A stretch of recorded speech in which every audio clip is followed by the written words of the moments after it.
Wow.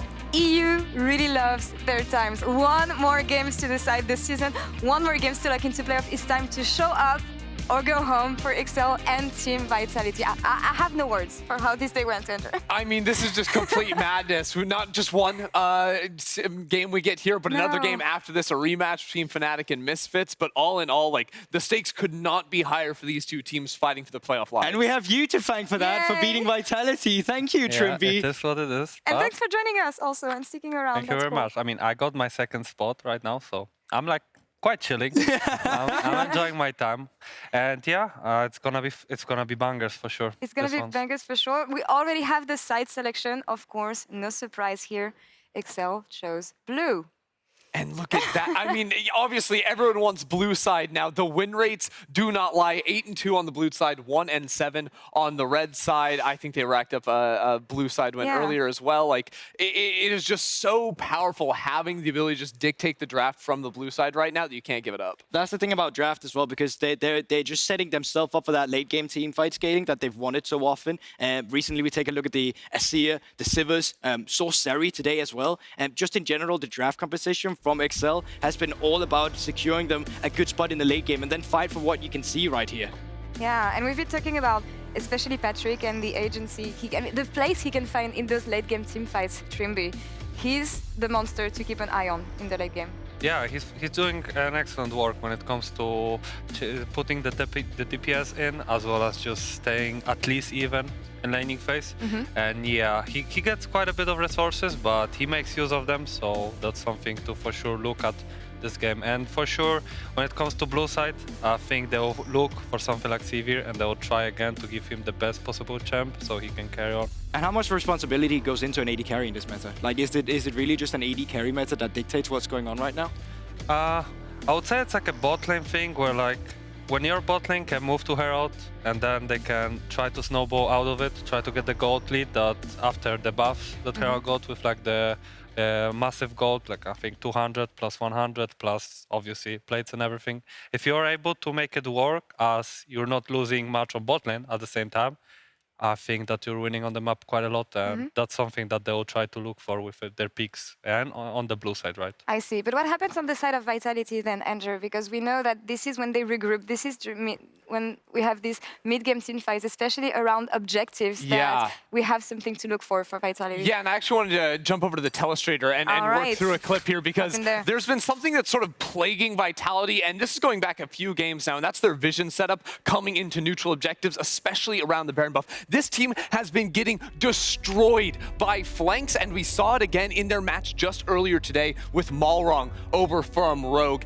And the important thing with Vitality is how can they get the vision going on in there, where they can get flanked, where players can get in behind them, because they walk into this river without any of that vision right off the bat. Malrong is actually going to be able to skirt all the way around the Risen right now and set up a position inside of the Tri-Brush. And again, for Vitality, working through mid at the start, you get that push through mid, then you work down into river. This is all great right now. The problem comes that there's not much more setup beyond one ward over the wall right there. And when it comes to setting up around the dragon, again, their vision, absolutely nothing right now. You have to be worried about so many different positions that some player could be sitting in. This bush, hold on a second. This bush right here is a great example. Down here in the Tri-Brush and the river, and right behind them. And that one right there outside the red buff has been a big problem for Vitality in the previous games, but they don't put vision setup. They just throw the one ward down into the enemy jungle. Perkz tries to set up as well and hit the Scryer's Bloom, but as the dragon is spawning, they have no setup. So Perkz getting split across from his team.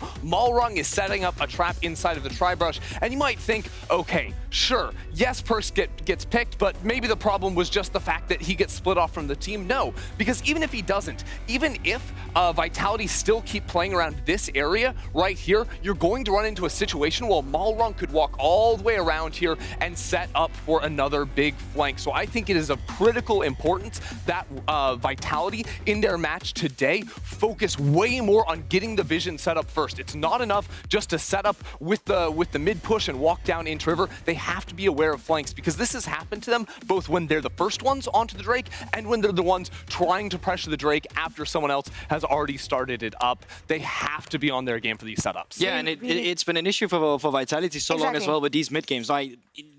in the game against you guys today, we didn't specifically see a throw because they weren't really in the lead. But for Vitality from the mid game, they have just been struggling. I think a lot of it goes down to the setup. Some of it goes down to the way they're actually playing towards the side lanes afterwards as well. And you can see it on the goal graphs here as well. This is just too much of a roller coaster for a team right here to really be as consistent as they want to be. Yeah, and this is something that they've been repeatedly doing, especially when it comes to important games. And now I'm just wondering, they're over the edge. One game could just eliminate them from playoffs. So we know that they have the individuals to put this game through, but what do they have to be careful about, especially when it comes to Excel? I think you have to be concerned about the scaling options. Excel sort of came into this week, sort of wrote off everything they've been doing in previous weeks of playing much more for the early game and said, no, it's all about scaling. Finn's going to be on a tank towards the top side. The only thing that matters for us is getting a Zir for our mid laner and then strong scaling options in the bot lane. And I think it's just a different stylistic. Excel is the team that now is really good in the late game, and Vitality is the team that's now really good in the early game. So you got two different stylistics. And I don't even know what your take is on this. Who do you actually think is going to come out ahead with Vitality, and who are you looking at? I think the draft will be very important this game. I think both teams will be looking to draft champs that can scale freely and try to get as best scaling as possible. I think this game might go to like 50 minutes actually, just the way both teams play. Maybe Excel will get the leads early game because that's something they're trying to do, but I feel like they will drop the ball when it comes to Draven and Kalista. I think they're not gonna play it. I think they're just try to look for Sivir, Twitch, Zeri, just try to scale it up. I think Vitality will try to match it. I'm not sure how it's gonna be with Yuumi because Excel loves Yuumi. Maybe they'll ban it. So yeah, I think it's just gonna be one scaling champion into two scaling champions from red side into two scaling champions on blue side again, and I think the game is just gonna either be decided on Herald because someone will int, or I think that the game will be really long. No, but, we're smiling, but I think the int factor actually may be a bit important when you look at both story for each team. Excel came in today. They had to wait the whole day backstage just to wait if they're going to have to play a tiebreaker. Then on the other side, and when you think about Excel, they came in strong at the beginning of summer, fell off so much during the rest of the summer. And then you have Vitality on the other side, who had just to get one win to get in playoffs. And now I don't know who has the edge. That's the big story as well, because from Vitality's side, it would be absolutely a blunder with the names of Perkz, Alphari, Carzzy, Labrov, and even the likes of Haru, our former world champion, being on a roster and not making playoffs. At the same side, on the other one, Excel, with the way they started out of this spring or this summer split, being so far ahead, only to drop the ball and not even make playoffs, that is just going to be too much of a blunder as well from their side. There is so much pressure from both teams, and I agree with Trymbi. I think a lot of it is going to come down to the late game, and I actually think if I would have to put my coins on either of these teams towards the late game option, I would put it on Excel as of how the team fights have been played out lately. Trymbi, you've been in these stressful situations. Who's got the momentum here for you? The momentum, it's really hard to say because Excel was waiting really long to play, but I think as well Vitality didn't have the best game today. I think versus us, outside of one team fight that we threw, they were not playing well. I think they were not doing the job they should have done, and yeah, I hope for the really good game, and from my side, I hope Vitality wins, honestly. There is Isma there, the performance coach, and I would love him to win for sure. I mean, either way, my player to watch, right as we go into the end, is Perkz. For better or for worse, in their last 3 games, when things have been going against Vitality, this guy has been Shurima shuffling and has been flashing in on the RE. He has been doing everything and more, sometimes to a fault for this team. But no matter what, when it comes to late game 5v5s, he's going to be the player trying to switch up gears for Vitality. Quick prediction, GB? I mean, it's still on Excel. I think Perkz has been... The thing with Perkz is, yes, he's doing that, but for me, he's been trying too hard. And because of that, it's led to a couple of misplays when that has happened. So I think Vitality, the best thing they can actually do is take a deep breather before some of these moments and just play for the fundamentals. It is now or never. Everything is on the line. If you win, you're in. If you don't, you just go home. And let's send it to the casters for the first tiebreaker of the evening. Thank you so much, Laure. The first of the evening following this, Fnatic versus Misfits in their battle for fourth. Before we get to that, though, I need to expand on something that Ender just said. The player to watch is Perkz. This is a player that has never missed the World Championship, and he's on the verge of being eliminated by Excel. And Excel versus Vitality have a heck of a close record. They faced off in playoffs, and they went 5-4 across the year. It cannot get any closer. See how it goes.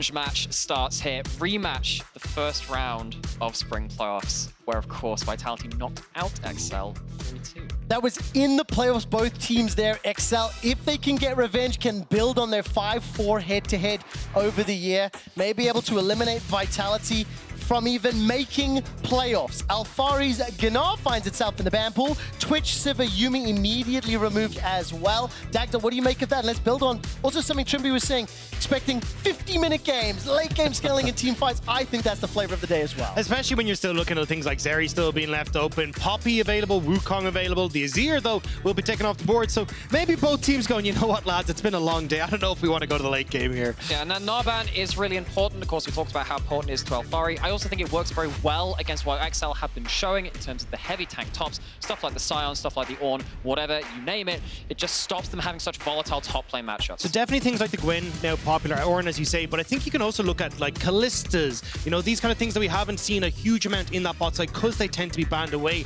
Also kind of looking at things like the Aphelios, then Jinx priority also rising because we've had so much focus on the bottom lane. Okay, very quick Kennen lock-in. Now, this is something that we saw a little bit earlier this weekend. Kennen has been showing up occasionally as a Gwen counter. It kind of forces Gwen to maybe go for something like the Everfrost as well, to just keep a hold of that person. And now we have to see that up in the top lane.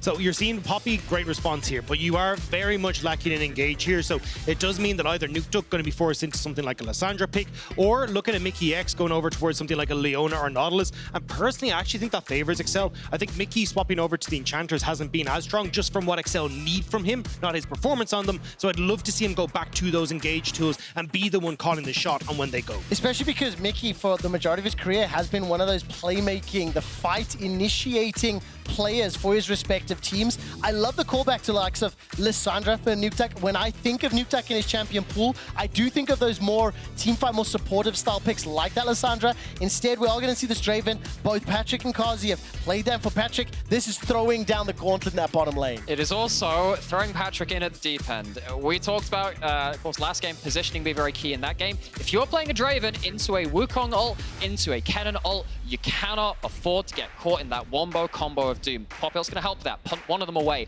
But if Patrik is ever caught up in this massive swirling AoE mess, that is dangerous for XL. Especially when you look at the team fight across with the Aphelios now as well, that late game scaling coming through from the Aphelios. Some that can struggle a little bit in lane, but is just perfectly happy to just go, farm it up, and make sure that he's in a good spot. So I think from XL, again, like Nautilus, I think is going to be such a strong pick for them right now. Something that can lock up the Aphelios, something that can prevent that Kennen engage, even stop something like this Wukong from being able to follow him. Really interesting you mentioned that, because actually one of Aphelios' choice lane partners is that Nautilus, because it allows you to fight from level 1, level 2. Of course, Aphelios struggles to fight early on into the game. It's, well, very, very early at level 1. Nautilus, Aphelios, has been a very reliable combo throughout Aphelios' pro career. Of course, that means he's in the ban pool. Vitality sense it and feel it. Don't want to prioritize that pick. I love the Lissandra ban targeted towards Nukeduck, and I'm intrigued to see where both Perkz and Nukeduck take their respective mid lane picks, because Ahri's open available too. So there is the other option though, which is a Sylas. Yes. So everything Vitality can do, Nukeduck can do better in this scenario. Yes. So if you have a Kennen ult, if you have a Wukong ult, and suddenly you're in on top of this Aphelios, he's going to be in a terrible spot. But it's actually XL that banned it away. So it looks like they are going to be eyeing up that Ahri pick, which traditionally is answered with a Sylas. Now, the Renata being locked in, Renata is one of these champions which just has this crazy backline access. It's something which is very important when you have very high damage, bursty AD carries, which kind of carry your fights. We've seen a lot with the Sivir and the Zeri, whatever. If the Renata ult hits you, you are in absolute danger. So locking that in not only secures a strong laning support for the Aphelios, which in a similar way to that Nautilus allows you to fight early, gives you some team fight later on. So we're actually not going to be looking at team fights too much at all coming through from XL. They're looking to try and play this more pick focus, play it through side lanes, and see if they can find this Aphelios off on his own. Because yes, Renata's bailout can work out well when you're in a team fight where you can get a reset, but if you're just isolated, suddenly her opportunities become far less to influence these. I mean, this is Nukeduck's 7th most played champion ever. 16 professional games, 57% win ratio, and Thresh is locked in. Not a champion we've seen a lot. I was about to say, we have not seen that a lot since since spring. It felt like he went from being the best at all things in all roles for a support into one of the worst, much less reliable than other supports. But I think this is such a cool niche to pick him up in, because one of the problems that you're seeing on this side for Excel is that you have so much upfront burst, a lot of engage tools, but you want to have that safety, but also something that can enable a Draven go aggressive in the lane matchup, and Thresh can fit both sides of that equation. Aggressive in the lane, but able to peel away Alphari and Haru in these later game fights. This is looking like another game where Gwen could absolutely take it over, but if you misstep into a shockwave and absolutely everything under the sun, Vitality will shred Excel's comp. This is the first Thresh in Summer, and if you're an Excel fan, you believe in Mikyx, 38 professional games, 77% win ratio, his third most played and his most successful in the top 10. As we zoom out and think about these comps, early game, where are your eyes looking, Dagda? Has to be this Twisted Fate. I think when you're looking at Excel, this is a composition that wins in the mid game or dies immediately when it gets into the later portion of the game.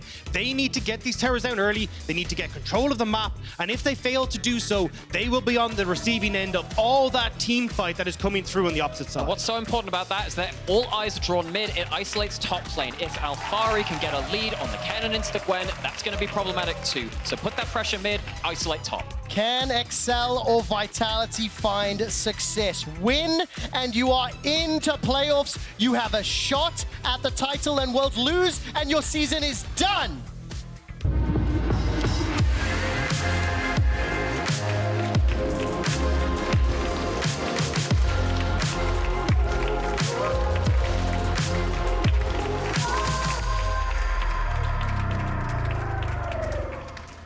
And this is such a fascinating composition to come out from Excel. When they are on the line, where they are trying to get into playoffs, they're going to play a heavy mid-game focus, a place that they have struggled, a place that has put Excel on a massive loss streak coming into this, and it is now on them to right the wrongs and show Europe that they deserve that playoff spot.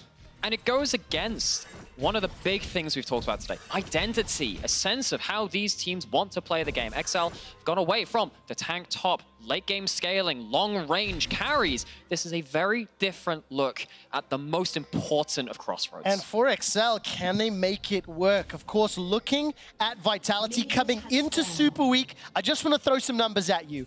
And when, as we started the week, Vitality had 94.6% of remaining scenarios in which they locked playoffs. It was the third highest. And we are now in a do or die tiebreaker, and that is because of the fact both teams are tied at 9-9. Their head-to-head is 1-1, and they both picked up 4 wins in the second half of Summer. Mikyx already with that flay.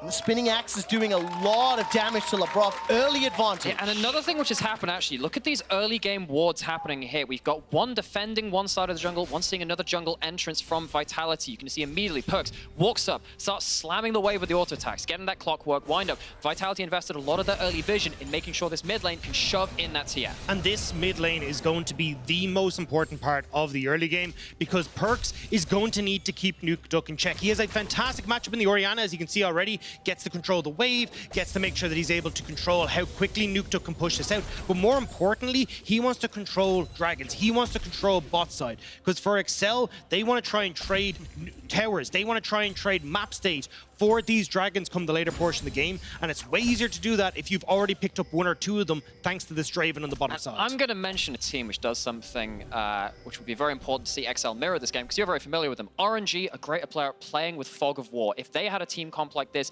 they'd be allowing this TF to just hang somewhere outside of the lane every time the wave is cleared. Perkz is trying to stop that, but look at XL's response. This is the counterpunch. Holding my breath. Mikyx and Markoon making their way around. That's a flash. Gold card. Death sentence. The flay to follow. Beautiful. First blood to Markoon. What a mind game between these two teams. We already set up the stakes. They're saying, yeah, this mid lane is going to be really, really important. Perkz gets a lot of investment to set up the early shove, and then, well, you know, gets the absolute huge counterpunch back. And that's the thing, Perkz used that early dissonance, so didn't have the movement speed to try and get away from Nukeduck, who ends up using the flash. So great job there from Excel to set it up. And we already said, hey, look, Perkz has to be the one controlling the pace of this. But now, Nukeduck, big wave. He'll get to reset, look to TP back in. Level 6 hit by 6 minutes. He'll be moving around the map at that stage. But what has happened, of course, is top lane started to show in Haru. Can he get there in time? Doesn't quite spot them out. So, Haru yet to get themselves on the board as well. Flashes down in mid lane on both sides, though. That's where I've got my eyes on for the next jungle attention. The crucial thing, though, is Haru didn't actually hit the ward on top side with his sweeper.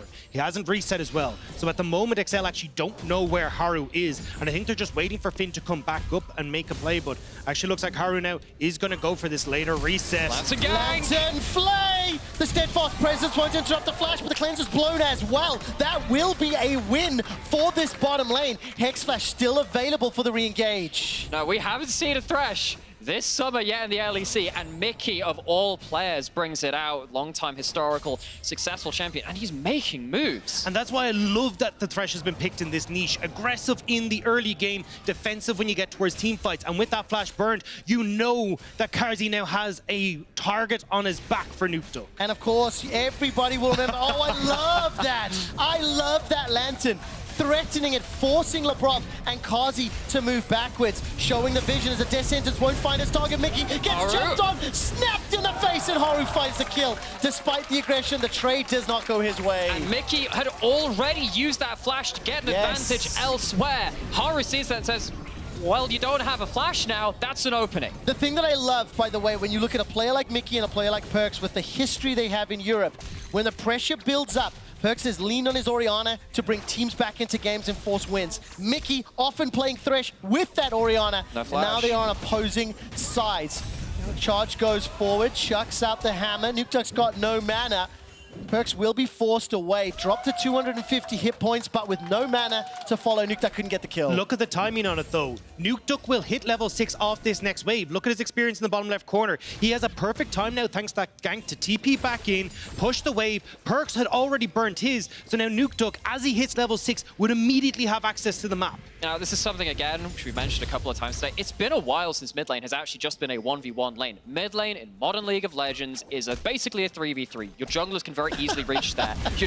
Your supports can reach there too. And again, you can see that in this game. It's just easy to reach. And Perkz has been suffering for it. Vitality now trying to bail it out a little bit, make sure that Nukeduck does get forcibly shoved in around these objectives. That's what we're saying. Level 6 is about to be hit by Nukeduck, and Vitality read it. They're like, we cannot let this man get out onto the map. And even Carzzy here with Gravitum, if he can land the shot, could potentially lock him up. But now Markoon going to be here to help push in this wave. I mean, Patrick's made his way up with Mikyx too. Bottom lane completely eschewed as they're meeting in the mid lane. Hextech Drake is available, and currently XL pushing forward. I don't know if they fancy a shot. Perkz has backed, TP's on cooldown, and XL will be starting it. Okay, so first dragon of the game going over to the side of XL. Now we've got to see, because the next set of resets and the next set of ultimates are going to impact this Herald. And that, of course, also impacts very heavily on this. You start again trying to use it to shut down TF. If you get on the side of Vitality, that affects things quite heavily. And that's why you're already seeing Nukeduck start to lean into this bottom side of the map. This wave is pushing away from Carzzy, which is a disastrous spot to be, as Nukeduck has already pushed in mid lane. So you can see how much respect is being given to this XL bot lane. Even more than that, that's 1 pink ward, 2 pink ward, 3 pink wards in the bot side river. There is no way you are spotting Nukeduck should he hover towards that side of the lane. Vitality now clear it off, but they have... Beautiful.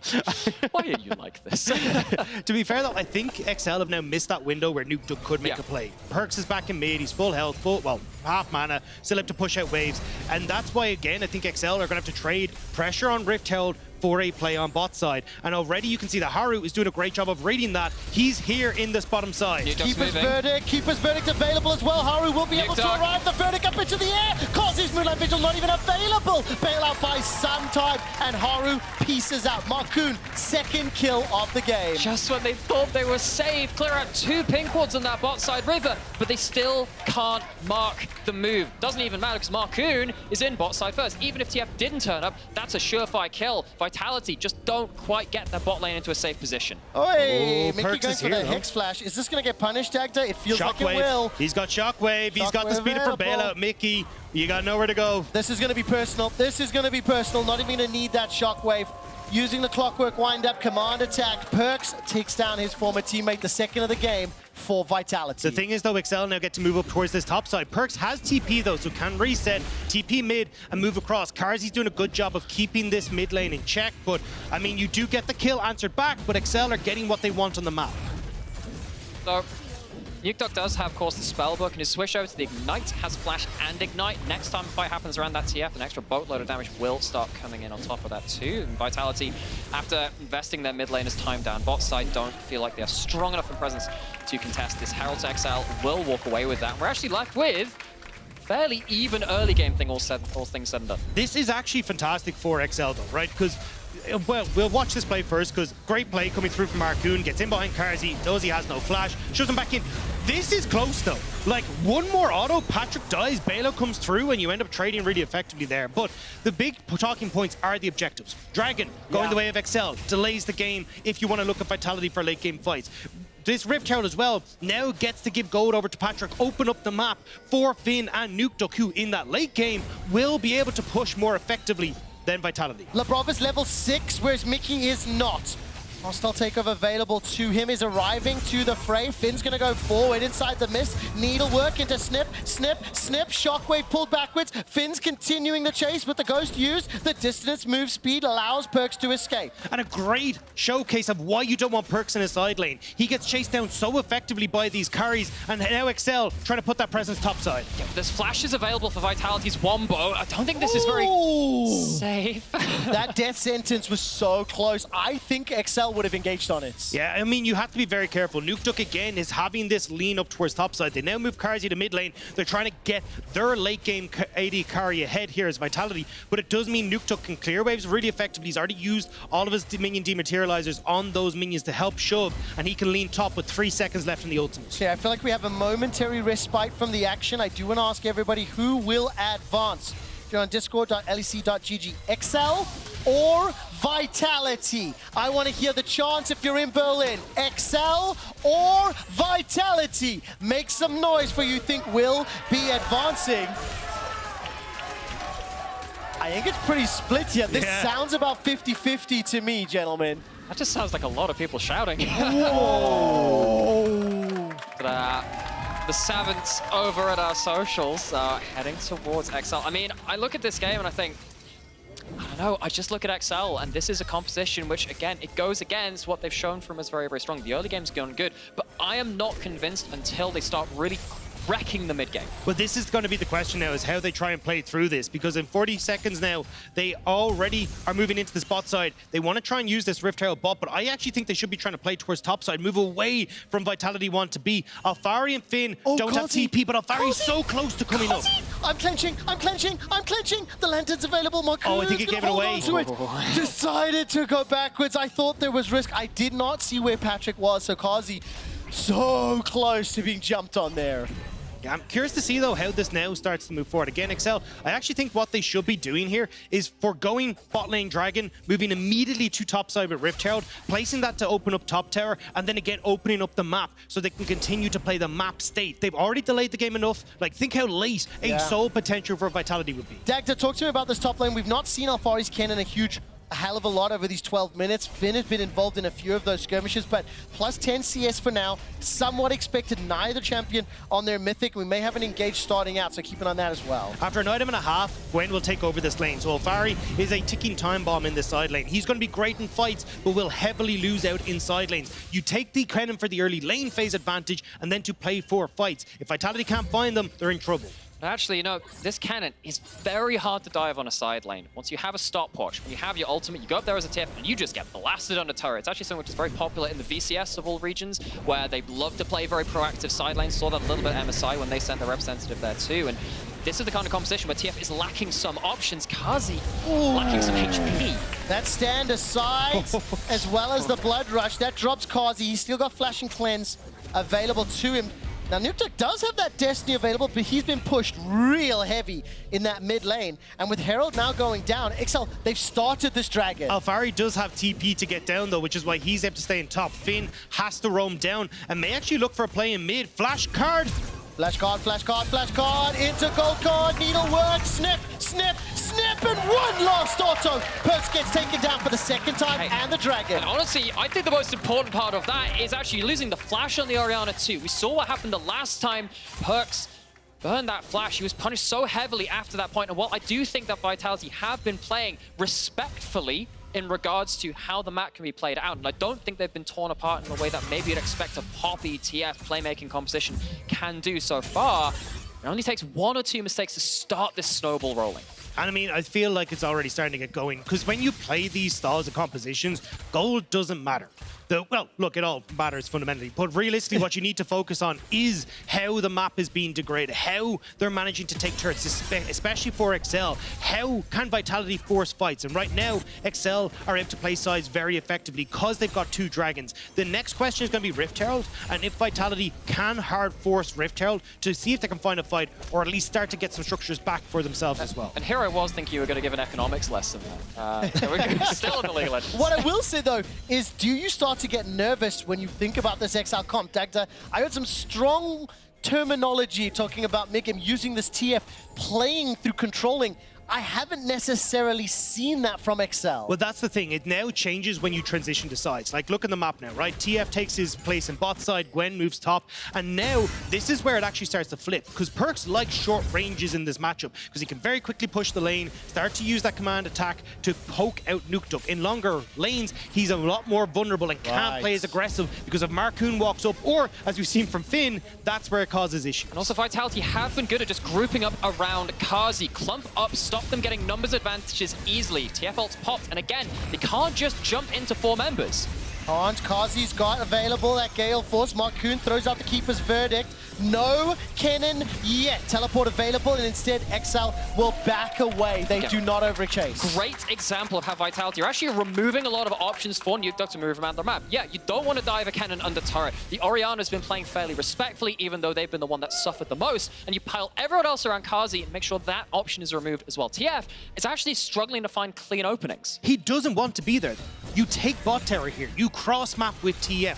That's how you play with this mage in the mid lane. You should have just left Nukeduck on that bot side. He takes bot turret. Now you've got bot terror. It becomes very easy then to shove in that wave, quickly Destiny into mid lane, pick off Carzzy, say if he ever overextends. But now Nukeduck is the one that might be overextended. He's in a little bit of trouble. He's under pressure. By the way, that Draven in the mid lane currently sitting on 1,300 gold. I've toggled the gold at the bottom of your screen as you notice, just swapped back over. Needs to pick up that Mythic Nukeduck. No flash available. Cyclone Shockwave instantly blown up, and that's exactly what Vitality were looking for. It's just a slip in the lane allocation. You don't have the vision on the one side of the map where the TF wants to be pushing on. You don't have members there. Vitality control it. Now XL, they might have a cross map, but doing it against a Kennen with flash, an ult, and a stopwatch, that's not appetizing. It's not. Can they pull it off? The one thing I do like about it, similar to the old days where you attack the global, you attack the thing that's scary. If they could have forced the abilities out, buying some time, 1 minute and 40 until the next dragon, and the first tower will finally fall here as Finn, backed up or shadowed by Markoon, will take the bottom lane. I mean, you can even push on for the tier 2 here, though, with Vitality if you want to. Rift Herald will get first one. Still don't really have control over the map at the moment. This is where 1 or 2 mistakes from XL would immediately put the game into Vitality's favor, and they've already making one mistake here, as you say, with giving that kill across the Nukeduck, not taking that bot terror earlier. And again, with Dragon now coming up, I need to see cross maps from XL. Do not fight for Dragon. Do not fight for Dragon. 1 minute to go. A lot of vision set up. That bottom wave pushed real deep, about to get caught by, it looks like Carzzy, as Labrov and Haru making their way forward. XL maybe setting up Dagda. Do you like or dislike this for now? I mean, unless they can try and find a pick before this starts, it gets very, very messy. Labrov. Yeah, I mean, Labrov. look at... Oh, there we go! Charge into the wall. Death sentence as well. And the Keeper's Verdict saves Labrov's life. I've never seen a Borky hit so quickly in my life. Oh my gosh. Well, okay, Vitality still have mid-prio, though. It's a disengage, but who's lost the most tools here? Yeah, you don't have a couple of flashes on the side of Vitality for most of this fight, but you've lost a Keeper's Verdict, you've lost the Whirling Death. XL, I don't know if they have a lot of things to cleanly fight this out now. you do have to be careful here as Carzzy, because watch where Nukeduck is. Nukeduck pushes in top, leans towards mid, and XL are still fishing for that pick. Alphari's TP will take a while to get here, so if Carzzy ever oversteps in mid lane, that's where XL are going to jump. Just super interesting, by the way, Labrov 2 levels up over Mikyx. Mikyx's roaming and involvement of the rest of the team currently hurting him in that regard. The wave is now being caught mid, Vitality into the river, but there is a lot of wards behind them and the teleport up for Finn. Yeah, I mean, I think Alphari's just been playing this game so well so far. Holding on to his TP so effectively makes it really hard for XL to find these windows where they can punish on the map, because Alphari can always match in those sides. Reset coming through from Nukeduck, though. He's going to look for the Destiny in towards this dragon. I think it is just about knowing your role within the game, within these compositions, right? Alphari doesn't need to be shoving in side lanes. He needs to be surviving, conserving that flash for the team fights. Team fight which is yet to erupt because both these teams are so carefully going about it. Oh, handshake backwards. Haru's holding on to the engage. Alphari backed away. He just picked himself up. That blighting jewels rejoining the team. Teleport still available to him. Finn is shoving out that bottom lane. Look, Dagda, you were a little nervous, trepidatious about XL's dragon chances, but they were making it very clear they want to fight for this. Yeah, I just don't think they'll have enough in the tank. Alphari with flash, Perkz with the ultimate, even having that first mythic completed means that it's so difficult for them to try and carry this. You just don't have the damage on Finn or this Twisted Fate. You might have an angle. Finn, if he's running into Vitality's composition, might struggle with going through a shockwave and a whole lot of other things. But if you can get a flank, that becomes less of an issue. They pop the TFL, and they just don't find anything for it. Vitality on the defensive play, again, just starving XL of options. But Vitality are losing out on this bot wave, though. Big wave has just crashed there. The Finn had already pushed in, and it looks like XL were trying to use that to draw Alphari across, see if they could pop that numbers advantage. But Vitality hold steady. They'll lose the wave, but they'll gain the dragon, and Nukeduck will reassess, move up towards this top side, and see if he can take the top tower and results. Okay, zoom out. Look at the bigger picture. XL had 2 dragons. They spent the better part of 3 minutes challenging, staring down the barrel of a Vitality dragon fight, and ultimately come away worse for wear. Do you think this reflects poorly, or does this make you nervous for how XL are playing this period of the game? I think it's interesting to see if you can try and find a pick, but after that initial one went wrong on Labrov, I think you just cut your losses. You move back up top side, see if you can take the tower on that top end, and then just immediately move up with Poppy, with Mikyx to see if you can find a pick under the tower, because you can just muscle your way onto that top tower, because you know Haru has to commit to Dragon, because that's where Vitality are trying to make their focus. And dare I say, it does just smell a little bit like those mid-game worries which XL have occasionally had. Now, I'm not going to completely say that. I do think the Vitality have had a very good defensive showing, right? They've really started to remove a lot of the options. There are no easy options for XL, but it does make you wonder why XL came away from that scaling, but they're looking to finally make something happen on the side lane. Teleports traded. Rapid fire cannon is available for Nukeduck. That will get the TP out of Perkz, as well as using that one there for Nukeduck. Of course, he does have that Destiny available, so that is a small advantage, a small win, so to speak. Let's find out what happens here. Perkz, as he's caught by the death sentence. The gold card, the secondary proc, and the death sentence. Here comes Finn with the needlework. Hostile takeover by so much time, and bailout does help. Patrik gets the kill. XL find the pick. Finally, XL find a kill, but it's not going to lead to a dragon. What's it going to lead to in side lanes? Not a huge amount. It's a kill. But luckily for Vitality, it's not going to be much outside of that. Yeah, it depends on what Finn can get on this bottom side. If he's able to push that in, I would like to see Nukeduck move back up towards the top side. Alphari getting very aggressive, but I mean, I personally, when you're trying to play this style of composition, I actually prefer going for the Omni-Vamp item, why can't I think of the name of it? Riftmaker, thank you. It's because I think the biggest thing here is that you're able to survive in that side lane. Everfrost's not going to help too much, and that will help with picks like this, though. And it's just a great job from XL again to find that opportunity. The moment Vitality try to overextend to get that vision control down, they find Perkz, and they'll get him out. Yeah, that's what happens when you don't play as well defensively as Vitality have done for most of this game.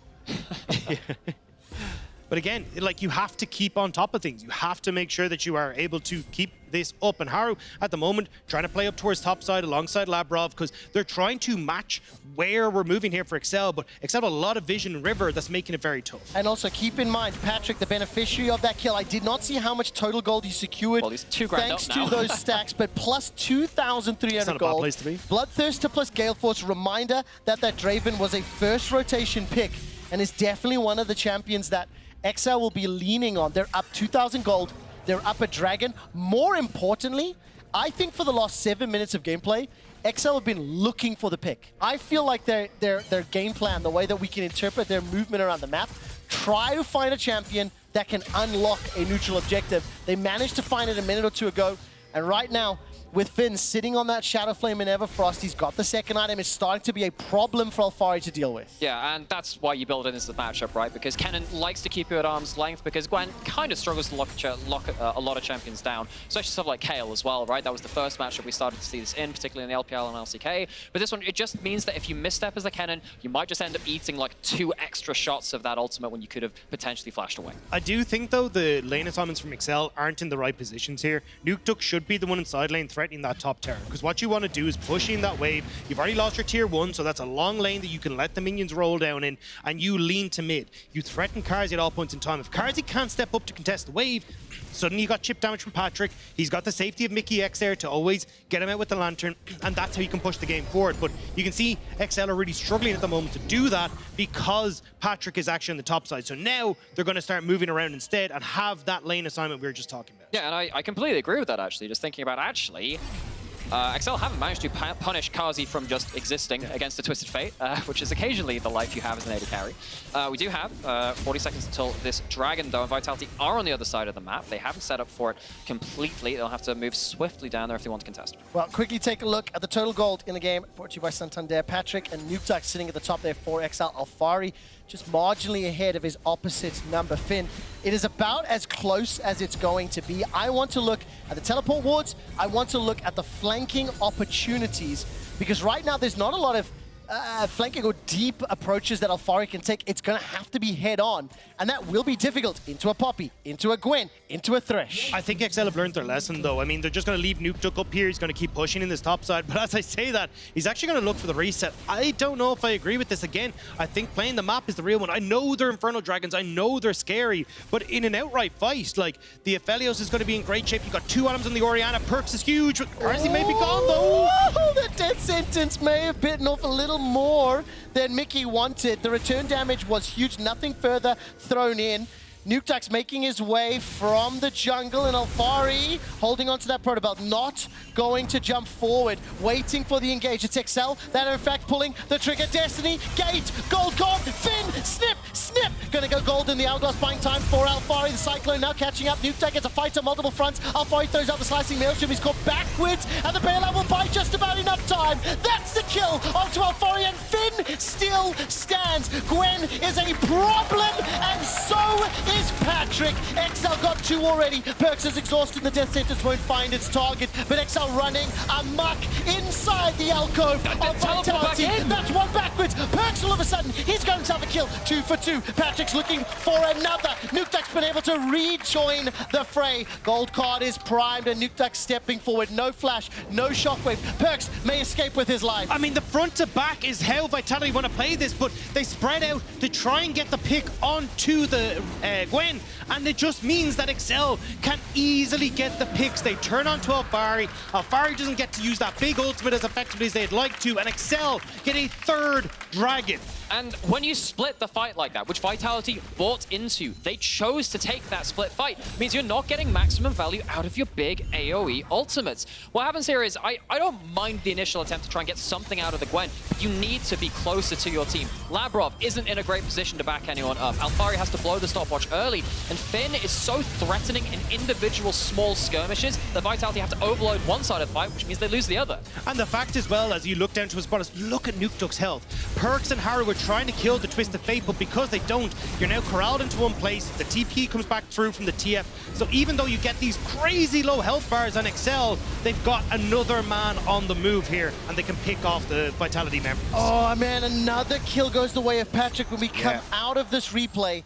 The Dragon was secured. The gold lead is extended 3,000. And just take a brief moment. The way that fight started with Finn jumping onto Alphari, just remember back to 2021. Finn and Alphari in NA and the impacts they had on their respective teams. Fast forward 12 months, and Finn, right now on Gwen, is sitting in a position where he can eliminate Perkz from his first ever Worlds, eliminate Alphari from Worlds, get revenge on Vitality, and it's Finn and Nukeduck to get another kill. And this is exactly now how XL can try and play this. Perkz cannot be in these long lanes. He has no way to defend himself, and immediately XL collapse. Now it's over towards the Baron. Finn has TP. Nukeduck does not, though. And XL, they have this comp which wants to be proactive on the map, and it took them a while to get rolling. But what would we say? A couple of mistakes, and it just starts to fall away from Vitality. They start snowballing these mistakes. They try and fix the map, but XL aren't letting up. They're not. Nukeduck stepping forward. Gold card into stand aside. Could be gigantic. Instead, spinning axe after spinning axe onto the tower. Haru threatening the engage with that decoy. Won't find the target.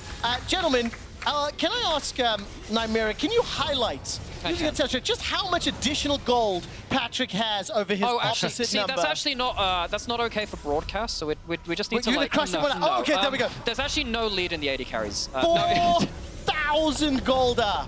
It's literally the gold lead. It's literally the gold lead.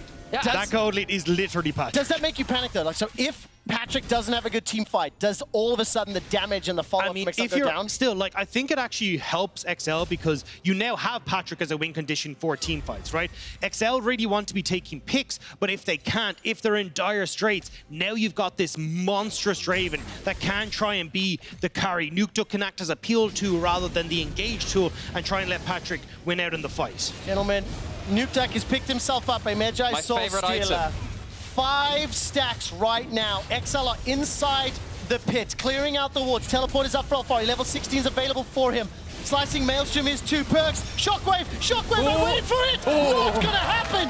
XL straight up steal Vitality, steal a Baron under Vitality's nose. They do, and I mean, Vitality aren't in position to respond to that. Suddenly, XL, they find themselves in a crushing lead. Lots of gold on their AD carry, an AD carry who has actually been doing a lot of work in these team fights. XL have been being able to hit the right targets. There's a Gale Force picked up for the Draven, something that we see very occasionally. I think it makes sense in this. You're just looking to dash onto that first target, get that first kill, force Vitality onto the retreat, and make sure that Patrik can continually DPS down the threats. Yeah, it's not as heavy as a spike or something like an Eclipse, but definitely I think in this scenario, the Gale Force does make sense. The big one, though, is that now Vitality need a hero. They need a massive hero playmaker. Until the end of the night? Something, anything at all. I mean, it's nearly the end of the night and they're still wanting because Vitality, with this Dragon about to spawn, already in the river.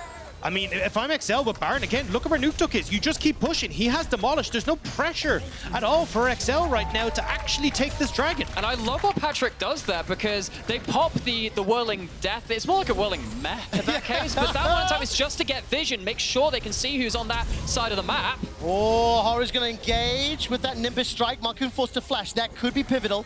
Keeper's Verdict has just become available. Mickey's Death Sentence slows down the further engage. Finn is now in that middle lane.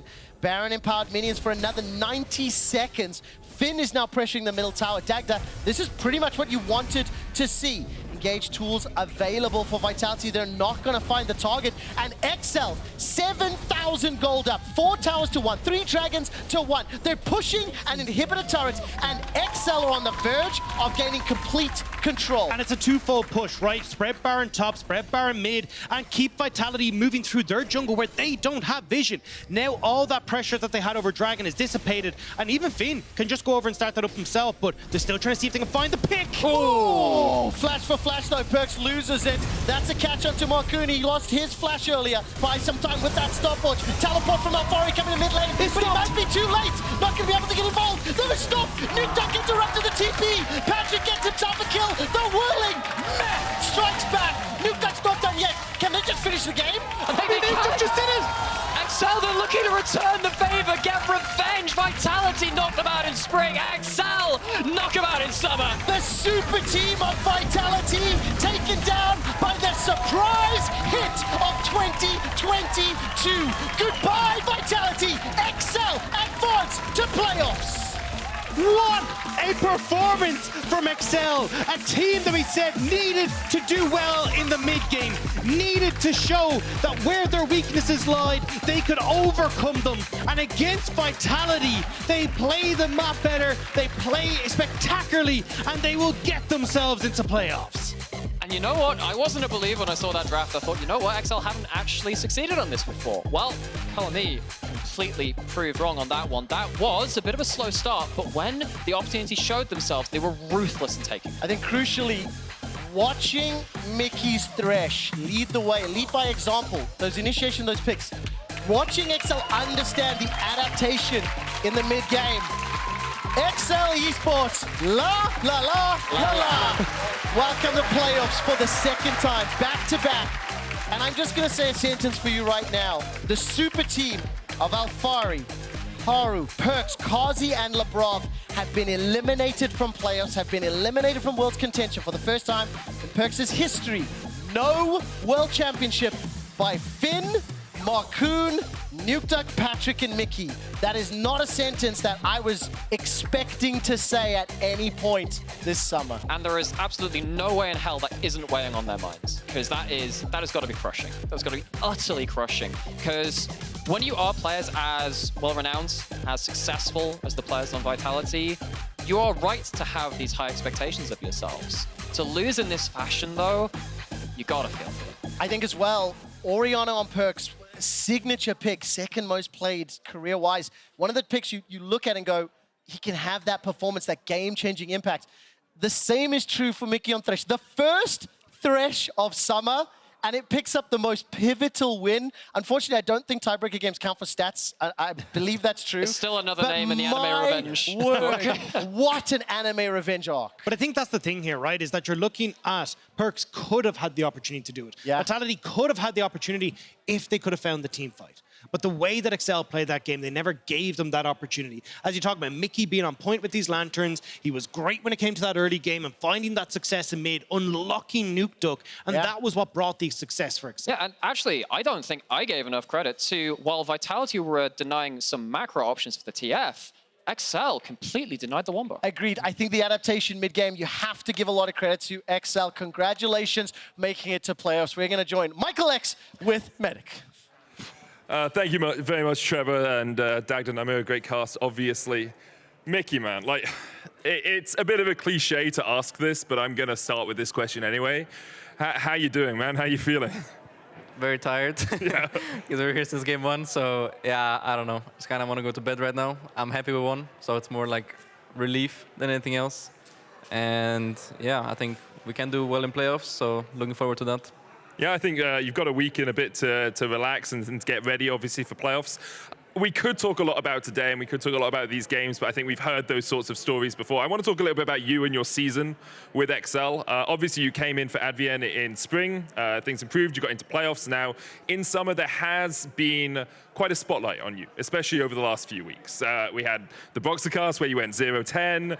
We had the Nautilus yesterday where you really struggled as well. And like, obviously there are times as a support when you have to engage and you have to be that front line. And if your team's losing, it's very hard to look good.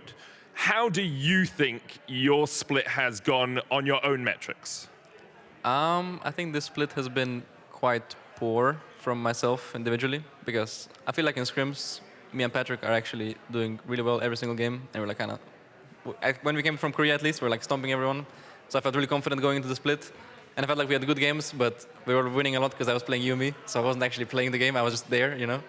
And then after that, yeah, I think after the break, I started playing a bit worse. Yeah, I felt like the only actual good game I had this whole year was probably the Renata game earlier against Astralis. Astralis, yes. Yeah, I think that was my only good game this year. So I was like low-key satisfied with that one, but everything else was like, yeah. So can I ask, is there something specific you look at and you say, I want to improve? Because obviously, like, you have been at the heights of European League of Legends. You've been at the heights of International League of Legends. And now being in a position where you look at yourself and you say, I'm struggling, is there a game plan for improvement there? Is there something you're looking at and saying, if I do this, I can get back to where I once was? Yeah, I mean, at the start of the split, we were actually doing well. I felt like I wasn't maybe contributing much, mainly because I was playing Yuumi, I was kind of focusing on talking more. So that was my focus at the start.